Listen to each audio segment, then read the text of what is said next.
말씀의 제목이 하나님께서 원하시는 용기입니다. 오늘 이 여호수아 1장은요, 이스라엘에서 가장 촉망받고 또 신망을 받았고 이스라엘 온 백성들이 지금도 칭송하기를 마다하지 않는 모세, 지도자를 넘어서 영도자라고까지 불렸던 이 부르는 그런 모세가 죽고 그의 시종이었던 여호수아가 하나님 앞에 이스라엘 백성들을 통솔해서 약속의 땅 가나안에 들어가는, 정확히 말하면 가나안 원주민들과의 전쟁을 앞장서서 해야 하는 그 부르심 앞에 하나님이 명령한다 라고 하면서 내리신 강하고 담대하라 라는 그러한 말씀이죠. 강하고 담대하는 것, 이것을 용기라고 표현합니다. 믿음과 용기는 같은 것인데요, 믿음 안에 일어나는 용기는 하나님께서 주시는 선한 것이지만 믿음 없는 용기는 만용입니다. 그러기에 나를 상하게 하고 남을 상하게 하죠. 그러면 믿음 안에 일어나는 진짜 용기가 무엇인지 오늘 이 시간 하나님께서 기뻐하시고 하나님이 원하시는 믿음의 사람의 용기 있는 삶이 무엇인지 우리가 좀 보려고 합니다. 제가 한 번씩 얘기 드리지만 제가 어렸을 때 기억에 남는 여러 이야기들이 있는데 그 중에 하나가 서천 시골에 그 외곽 쪽에 있었던 마을회관이 하나 있었습니다. 그 2층에, 평수는 잘 기억되지 않지만 그 2층에서 연합부흥회가 열렸습니다. 그래서 교회, 그 시골에 신앙생활 하시는 모든 분들이 그 2층에 모여서 예배를 드리는 겁니다. 강사가 성결교회 목사님이신 제 기억으로는 이준호 목사님이라고 성함을 기억하고 있는데 조금 틀릴 수도 있습니다. 그런데 아마 이분이 돌아가셨을 겁니다. 왜 그러냐면 그때 제가 초등학교 저학년 4학년 3학년이었다고 기억하고 그분이 연세가 좀 있었습니다. 그런데 그 연합집회에서 연합찬양단이 찬양인도를 턱게 하고 박수를 치면서 주여 삼창을 부르고 기도를 하고 또 제 기억에 말씀이 굉장히 재미가 있었습니다. 재미도 있었고 또 뜨거웠고, 그래서 거기에 있는 모든 분들이 그 은혜를 누렸습니다. 그리고 나서 이제 다 끝난 다음에 집에 돌아가는 줄 알았는데 이분이 갑자기 눈이 좋지 않아서 안경을 끼신 분들을 앞으로 나오라 이렇게 말했습니다. 그래서 대부분의 여성분들이 앞으로 나왔고 안경 끼신, 그 중에는 이제 한두 분 남성분도 끼어 있었습니다. 어린 마음에 그것을 앉아서 보면서 하나님께서 이 시간 우리 앞에 나온 하나님의 자녀들의 눈을 깨끗이 고쳐주어서 안경을 벗고도 이제 잘 볼 수 있게 해주신다라고 선언하면서 기도했습니다. 정말로 그렇게 될까 기대하는 마음으로 그 모습을 지켜봤습니다. 이 목사님이 예수님께서 하신 대로는 아니지만 진흙이 없어서 예수님은 침을 뱉어 땅의 흙으로 이겨 그 진흙을 발라주셨는데요, 이분은 자기 손에 침을 뱉어서 그 침을 이렇게 발라주셨어요. 안경을 벗으라 그러고 눈에다가 한 20분까지는 아니었고 한 10대분이 이렇게 나와 계셨던 걸로 기억하는데, 그러면서 막 기도해 주시니까요, 그 중에 몇몇 분이 뒤로 푹푹 쓰러지기 시작하는 거예요. 저희 어머님은 막 난리가 났죠. 저희 어머님은 원래 김계화 원장님 파였습니다. 할렐루야 기도원. 그래서 집에 가면 김계화 원장님 그 이렇게 손으로 막 암 긁어내고 그러잖아요. 그런 것들 비디오로 계속. 그리고 어느 날은 집에 가면 이런 물통이 있어서 그 김계화 원장님이 하는 그 할렐루야 기도원에서 파는 생수, 그거 이렇게 해서 저희들 보고 먹어라. 그러면 천식도 낫고 피부병도 낫고. 제가 참 많이 먹었습니다. 그쪽 파에. 제가 볼 때 어머님은 막 이미 성령이 충만해서 넘쳤습니다. 박수 치시면서 할렐루야 하고 계시고, 저는 어린 마음에 진짜일까? 라고 생각을 했죠. 그리고 나서 이제 한참 뒤에 이 목사님이 병을 가지고 있는 사람들은 다 일어나라 그러셨어요. 어머님이 저에게 이렇게 등을 떠밀어서 제가 일어났습니다. 어려서는 몸이 약했고 천식이 있어서 저도 낫고자 하는 마음이 있었기 때문에 손을 콕 쥐고 눈을 감고 일어서서 기도했어요. 그러니까 조금 있으니까 몸이 좀 흔들거리는 것도 같고 이렇게 좀 하더라고요. 그런데 문제는 안 넘어지는 거예요. 제가 넘어져야 되는데 제가 중간 정도에 있었는데 안 넘어지는 거예요. 그래서 기도를 막 하다가 넘어지진 않고 흔들리는 건 같은데 넘어지진 않아요. 그런데 한참 기도하다가 제가 지쳐서 눈을 뜨고 주변을 봤더니 저희 어머님은 기도하고 있고 또 앞에 몇몇 분은 쓰러져서 받쳐서 기도하고 있고 제 주변으로 안 쓰러진 분들이 몇 분 있는데 제가 그냥 가만히 앉았습니다. 그리고 나서 하나님 쓰러지진 않았지만 나도 천식이 좀 낫고 그래서 체육 시간에 좀 나가서 운동을 좀 잘하면 좋겠습니다. 제가 어느 정도로 심각했냐면 천식이 도지면 6발자국 걷고 앉아서 쉬어야 돼요. 숨을 고르고 심할 때는 저녁에 이제 잠을 이룰 수 없을 정도로 쌕쌕거리고 숨 쉬는 게 가깝습니다. 그래서 나이가 어렸을 때는 응급실에도 몇 번 이렇게 갔던 적이 있습니다. 그래서 밤새 코에다 산소호흡기를 꽂고 있었던 적이 있었습니다. 참 기도를 열심히 했던 것 같아요. 그런 기억이 있습니다. 넘어지지 않아서 조용히 앉았다. 제가 대학생이 되어서 신학교에 가서 대학생이 되니까 큰 집회를 합니다. 그런데 그때 유명한 선교사님이 오셔서 그 모여있는 청년들에게 선교에 대한 것들을 열변을 통해서 강의하시고 하나님께서는 이제 선교자를 원하신다 라고 말씀하셨고 많은 청년들이 그 뜨거운 찬양과 열기 속에서 선교사가 되고 싶은 모든 분들은 일어나세요 라고 했어요. 그런데 저는 신학생이었는데 일어나지 않았습니다. 왜 그러냐면 선교사가 되고 싶은 생각이 하나도 없었기 때문에 말씀은 참 은혜가 되었지만 그러고 싶은 생각은 없었어요. 그래서 일어나지 않았습니다. 그런데 가만히 보면 그런 이야기들을 종종 듣습니다. 분위기에 취해서 무엇을 한다고 손들었다. 분위기에 취해서 무엇을 한다고 했다. 그러면 목사님들이 어떻게 합니까? 어쨌든 했으니 하나님께 서원한 것을 지켜라 이렇게 말씀하시죠. 그런데 하나님께서 원하시는 진짜 용기는 분위기에 취해서 하는 것이 아니고요. 성령의 인도하심에 순종하는 것이 진짜 용기입니다.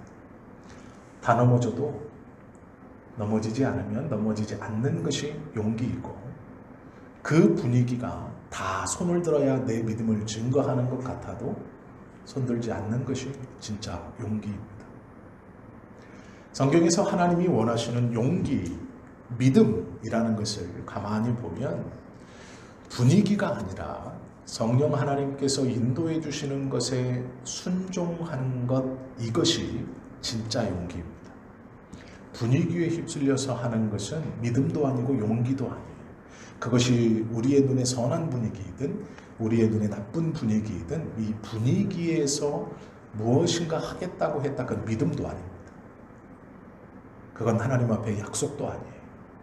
물론 하찮게 여기시라는 것은 아니지만 성령께서 그것에 대한 부담감을 계속 주신다면 물론 기도하고 그것을 믿음으로 행하는 것이 옳다고 생각하지만 그렇지 않고 인간적인 죄책감에 쌓여 있다면 자유로우셔도 된다라는 것이죠.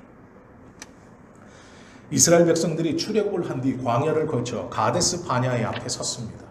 그때 가나안 땅에 아무런 정보가 없었기 때문에 이들은 지파에서 한 명씩 대표자들을 뽑아 12명을 40일 동안 이스라엘 가나안 땅 안으로 보냅니다. 그러고 나서 그들이 정탐을 다 끝낸 후에 돌아와 보고합니다. 우리가 다 아시는 것처럼 10명의 보고는 부정적인 것이었습니다. 그들은 거인입니다. 그들은 장대합니다. 그들과 비교하면 우리는 메뚜기와 같고 우리는 아무것도 아닙니다. 10명의 보고가 이러했고 이스라엘 백성들은 그곳에서 눈물을 흘리고 통탄하며 여호수아를 원망하고 모세를 원망했습니다. 이것이 분위기입니다. 12명이 들어갔고 12명이 돌아 나왔고 10명의 압도적인 다수가 부정적인 얘기를 하고 이스라엘은 그 분위기에 빠져 모두 다 하나님을 원망합니다. 이게 분위기입니다. 그때 그 분위기에 취해서 모두 다 하나님을 원망하고 있을 때 두 사람만이 아니다라고 말합니다. 분위기를 거스르는 것이죠. 아닙니다. 저들은 오히려 반대로 우리의 밥입니다. 라고 이야기합니다. 이것이 여호수아와 갈렙입니다. 하나님께서 원하시는 믿음의 사람, 용기 있는 사람, 믿음으로 살아가는 사람은 분위기에 취하는 사람이 아닙니다. 분위기 때문에 이런 서원, 분위기 때문에 저런 약속, 아니요. 그것이 아닙니다. 성령께서 주시는 확고한 믿음, 그 안에 일어나는 용기라는 것으로 모두 다 취해 있을 때 아니다 라고 말씀할 수 있는 것이 진짜 용기이죠. 이스라엘 백성들은 이 두 사람의 보고를 듣고 이 두 사람을 돌로 치려 했습니다. 성경은 명확하게 기록합니다. 그러나 그들은 굽히지 않았습니다. 두 사람은 하나님의 약속의 말씀을 붙들고 있었습니다. 나머지 10명은 자신들이 눈으로 본 것으로 말하고 있었습니다. 10사람의 보고는 거짓말이 아닙니다. 눈으로 보는 것은 그것이죠. 기골이 장대하고 성벽은 높고 그 나라의 사람들은 아낙 자손의 후손으로 큰 덩치를 가지고 있는 사람입니다. 또한 광야에서 40년간 돌았던 이스라엘 백성들과는 비교할 수 없을 만한 성을 갖고 있고 경제를 가지고 있고 문화를 가지고 있고 군사들을 가지고 있습니다. 눈으로 보기에는 그것이 정확한 보고입니다. 그건 거짓말도 아니고 틀린 말도 아닙니다. 그러나 그들은 믿음이 없는, 말씀에 대한 확신이 없는 자신의 경험만을 가지고 이야기하고 있습니다. 그것이 사실일지라도 그 말로 인해 이스라엘의 모든 사람들의 감정을 휘둘고 여론을 붙잡았을지라도 그것은 옳은 것이 아닙니다. 두 사람의 의견은 자신이 눈으로 본 것을 반하여 이야기하는 것입니다. 똑같은 것을 보았는데 이 두 사람은 하나님의 약속의 말씀을 붙들고 있었습니다. 그리고 그 말씀과 함께 눈으로 본 것을 이야기합니다. 이것은 10사람과 반하는 것이었고 사람들은 이 두 사람의 말을 모욕으로 여겨 돌로 치려 했습니다. 지파의 대표로 40일 동안 들어갔다 나온 이 두 사람이 거짓을 말한다고 이야기하고 생각했습니다. 그러기에 자기의 민족을, 자기를 죽음으로 몰아넣을 수도 있는 이 거짓을 제거하고자 했습니다. 죽을 위기에서 여호수아와 갈렙은 믿음의 고백을 거두지 않았습니다.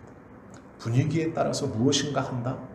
그것이 선한 분위기든 나쁜 분위기든 누가 찬성하고 있든 누가 참여하고 있든 하나님 앞에서 그것은 아무런 영향력이나 우리의 삶을 얼감하지 못한다라는 것을 기억해야 합니다. 진짜 믿음은 하나님의 말씀에 대한 순종입니다. 하나님의 말씀에 대한 순종하는 것이 진짜 용기입니다.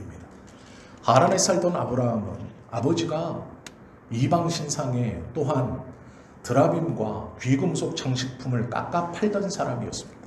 그 하란 땅에서 아브라함은 아버지의 직업과 세공 기술로 먹고 살만한 중산층 이상의 삶을 살았습니다.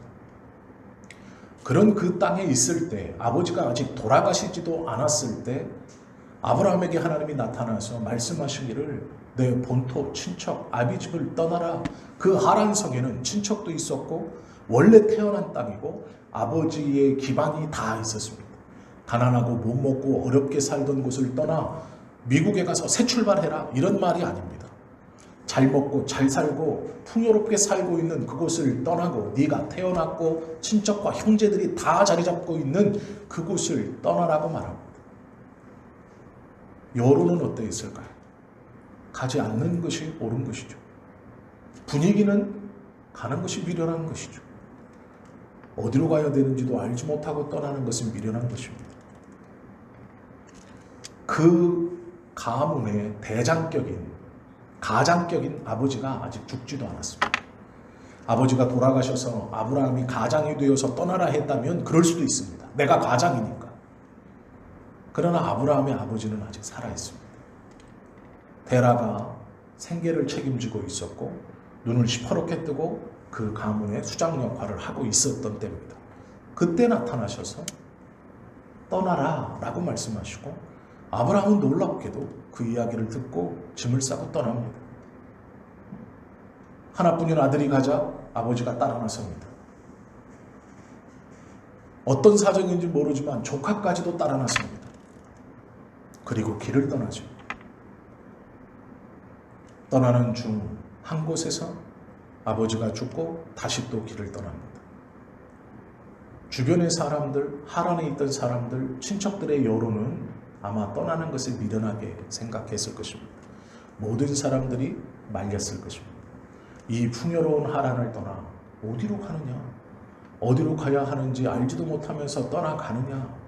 내가 지금 떠나감으로 멀쩡한 직장과 가장의 역할을 잘 수행하고 있던 아버지 데라가 같이 가고 있고, 조카가 자리 잡고 살아야 되는 이 땅에서 너를 쫓아간다고 이가 또 너를 쫓아서 이 땅을 떠난다 하지 않느냐라고 말했을 것입니다. 그러나 아브라함은 그 길을 떠납니다. 말씀에 대한 순종이 진짜 용기입니다. 그리고 진실된 믿음입니다. 또한 진짜 용기는 상황을 수용하는 것입니다. 부정하는 것이 용기가 아닙니다. 거부하는 것이 용기가 아닙니다. 이건 일어날 수 없어. 내 삶에선 이런 일이 일어나면 안 돼. 그것이 아니고 일어났다는 것을 인정하는 것이죠. 진짜 용기는 그것을 수용하고 받아들여 정면 돌파하는 것이 진짜 용기입니다. 조금 긴 책이고 지금은 읽지 않지만 예전에는 신라권이라는 책을 참 많이 읽었습니다. 신라권이라는 책은 낙원을 잃어버리다 라는 뜻인데요. 잘못 생각하면 중국에서 쓴 책이 똑같은 책이 있습니다. 신라권. 그런데 우리가 읽어야 될 책은 중국 작가가 쓴 신라권이 아니라 존 밀턴이 쓴 신라권입니다. 밀턴은 장님이었습니다. 자기가 눈이 안 보인다는 것을 어린 시절부터 받아들였습니다. 그런데 영국에서 내노라 하는 시인이며 작가입니다. 그리고 우리가 다 알고 있는 신라권을 집필했습니다. 그것은 전 세계적인 베스트셀러입니다. 신라권의 내용이 10권입니다. 내용은 다르지 않습니다. 하나님께서 에덴 동산을 창설하시고 그곳에 아담과 하와를 넣어놓아 하나님과 교제했습니다. 하늘에서 전쟁을 일으켜 쫓겨난 사단이 40주야를 어두움 가운데 떨어지다가 그들이 마귀들을 모아놓고 하나님의 나라에 다시 반격을 준비하는 것에서 작전 중 하나가 낙원에 침입하여서 그 낙원을 깨트리는 것이었습니다. 뱀의 가죽을 뒤집어 쓰고 이 사단이 하와에게 접근해서 선악을 알게 하는 나무를 따먹게 하고 그 선악을 알게 하는 나무의 실과를 먹는 순간 큰 지진이 울리고 천둥번개가 치며 그 낙원에 죽음과 공포가 밀어닥칩니다. 그리고 나서 그 낙원에서 쫓겨나는 이야기. 그러나 쫓겨날 때 천사 가브리엘이 와서 아담과 하와에게 예수 그리스도가 이 땅에 오셔서 이 낙원을 다시 회복해 주실 것이다 라고 하며 아담이 그 말씀을 붙들고 믿고 낙원에서 나가는 것이 신라권의 내용입니다. 웬만한 소설보다 재미있습니다. 지금은 12권으로 바뀌어서 나오고 있습니다. 이 세계적인 베스트셀러를 쓴 존 밀턴이 장님입니다. 눈이 안 보이는 사람. 그런데 그렇게 긴 장편 소설을 성경의 이야기들을 아주 재미있게 풀어서 쓴 소설입니다. 우리가 다 알고 있는 존 버년의 철로역정, 그것은 존 버년이 누명을 쓰고 감옥에 10년 들어가 있는 그 감옥 안에서 쓴 겁니다.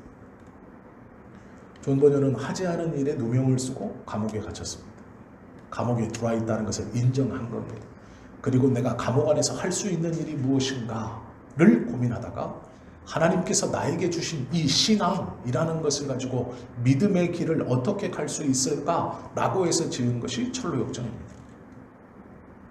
존 버년이 장님임을 인정하지 않고 부정하고 자신의 삶에서 어떻게 하나님께서 나에게 역사하시고 내가 할 수 있는 일이 무엇인가를 부정했다면 신라권은 나오지 않았을 것이고, 존 뉴턴도 마찬가지로, 존 버년도 마찬가지로 자신이 감옥에 있다는 것을 인정하지 않고 억울하고 분하게만 생각했다면 이 철로역정은 쓰여지지 않았을 것입니다. 용기 없이는 절대로 현실을 수용할 수 없습니다.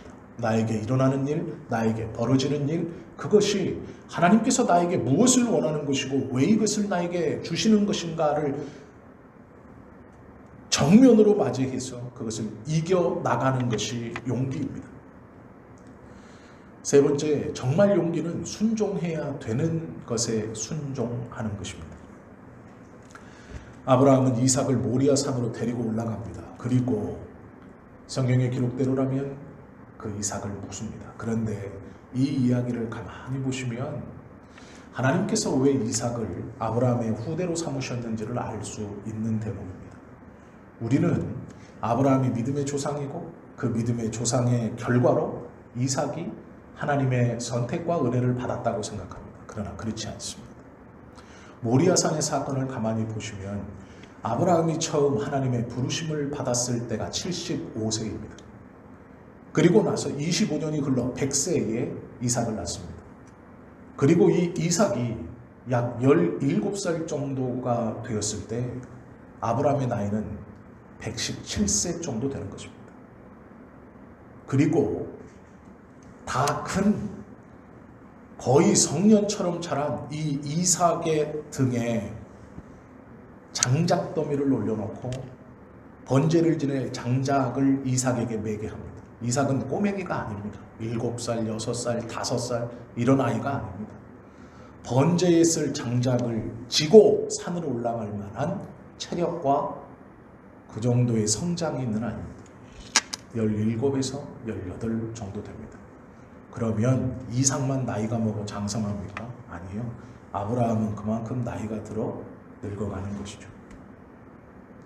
120살 가까운 노인이 17살짜리를 묵습니다.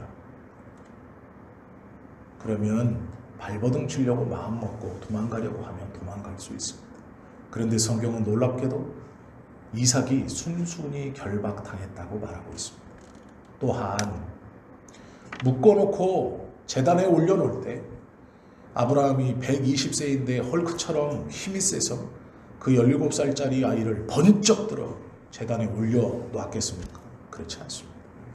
성경에 보시면 이삭 스스로 누웠습니다.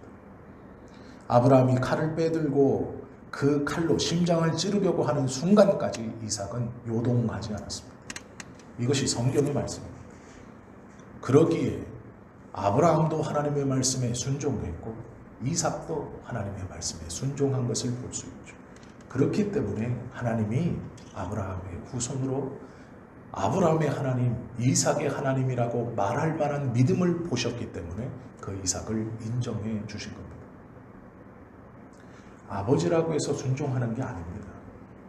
자기를 묶어 잡아주어 각을 떠 불에 태우려고 하는 그 아버지를 믿는다? 아니요. 이삭은 모리아산에 오르기 전에 묻죠. 우리가 지금 하나님께 번제하러 갑니다. 장작은 내 등에 있고 재물은 어디 있습니까? 하나님께서 친히 준비하시리라 라고 말합니다.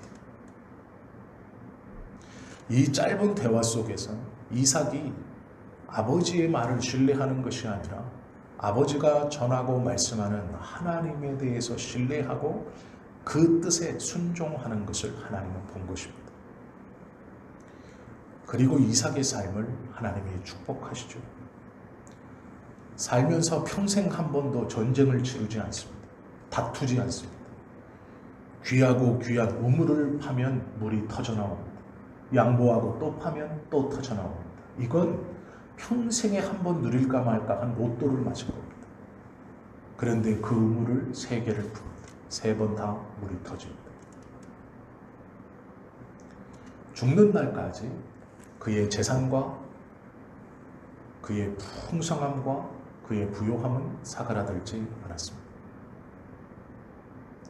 하나님께서 하나님의 말씀에 순종하는 자, 순종할 만한 것에 순종하는 자들에게 베푸시는 놀라운 은혜는 진정한 용기를 가진 자만이, 진정한 믿음을 가진 자만이 누려가는 것이죠. 사랑할 수 없는 사람을 사랑하는 것도 용기이고 용서할 수 없는 사람을 용서하는 것도 용기입니다. 이것은 믿음을 통해서 일어나는 것입니다. 믿음 없이 객기로 우리의 자존심으로 할 수 없는 것이죠. 하나님의 말씀, 그것을 여호수아처럼 온전히 붙들고 있는 사람, 아브라함처럼 순종함으로 나아가는 사람, 이삭처럼 온전한 믿음으로 그 말씀에 순종하는 사람만이 하나님의 뜻을 이루어 갈 수 있는 것이죠. 다니엘 6장 6절에서 10절까지 말씀을 좀 보면 좋을 것 같습니다. 다니엘 6장 6절에서 10절까지 말씀입니다.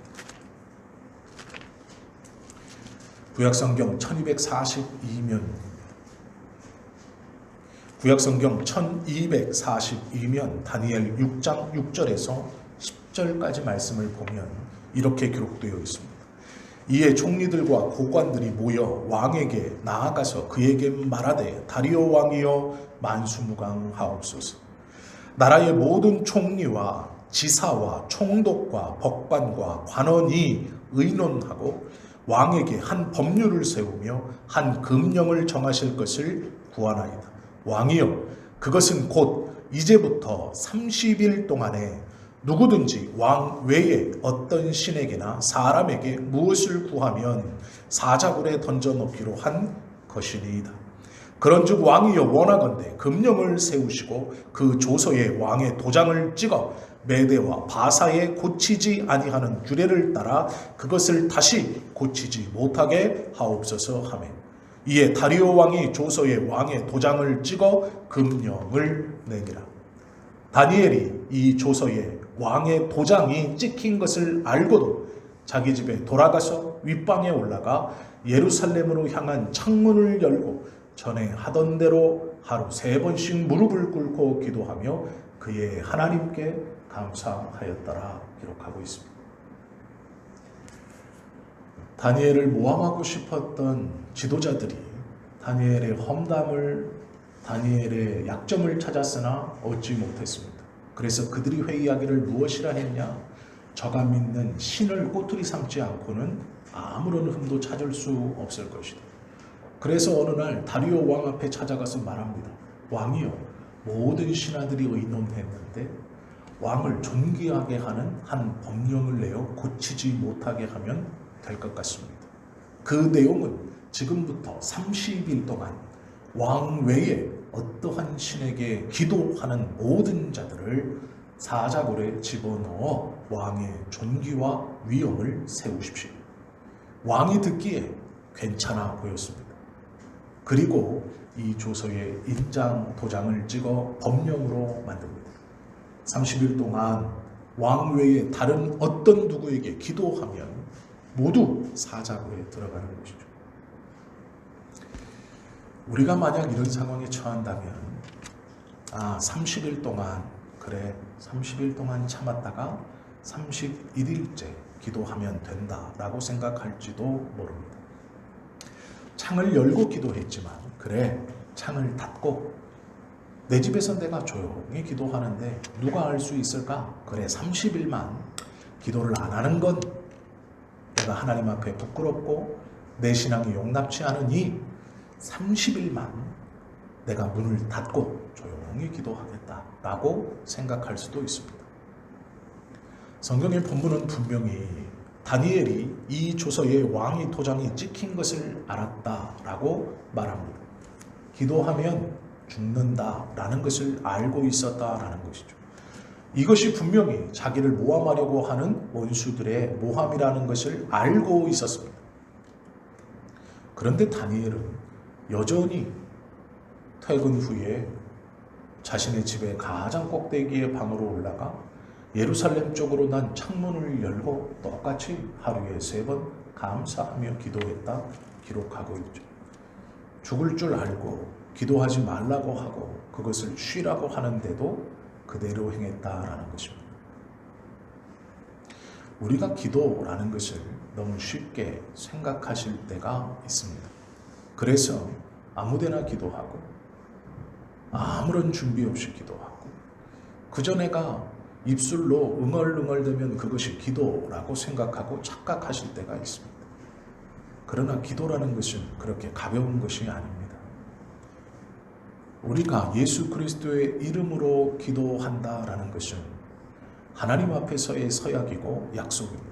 그것은 모든 기도가 우리의 생명을 담보로 기도하고 있는 행위입니다.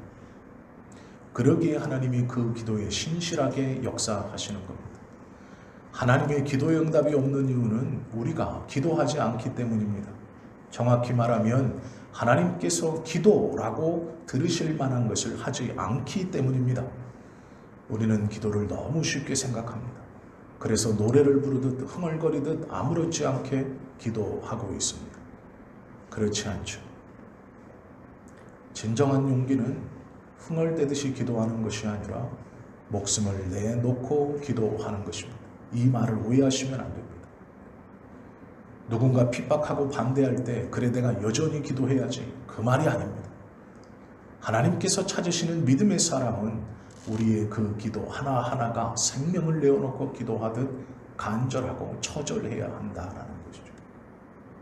그만한 무게를 가지고 하나님 앞에 나아갈 수 있어야 한다라는 것이죠. 우리는 우리의 이름으로 하나님 앞에 나아갈 수 없고 우리의 이름으로 하나님 앞에 짓고 할 수 없습니다. 그러기에 예수 그리스도의 이름을 붙들고 나가는 것이죠. 우리의 이름, 나의 의로 스스로 나가지 못하기 때문에 예수님의 이름을 붙드는 겁니다. 그러기에 우리의 기도가 더 무게가 있고 더 조심해야 하고 우리의 생명을 거는 고백인 것처럼 생각하고 조심스럽게 해야 합니다. 아무렇지 않듯이 휘장에서 흥정하듯이 내가 노래를 읊조리듯 하는 기도를 하나님이 기뻐 들으신다? 아닙니다. 우리의 기도의 무게는 우리의 생명의 무게와도 같습니다. 다니엘은 왕의 인장반지의 조서가 그 반지가 조서에 찍혀 누구든지 30일 동안 왕 외에 다른 신에게 기도하면 사자굴에 던지어 죽임을 받는다는 것을 알고도 기도한 이유는 그가 그 내용을 몰라서도 아니고 고집스러운 믿음을 가져서도 아닙니다.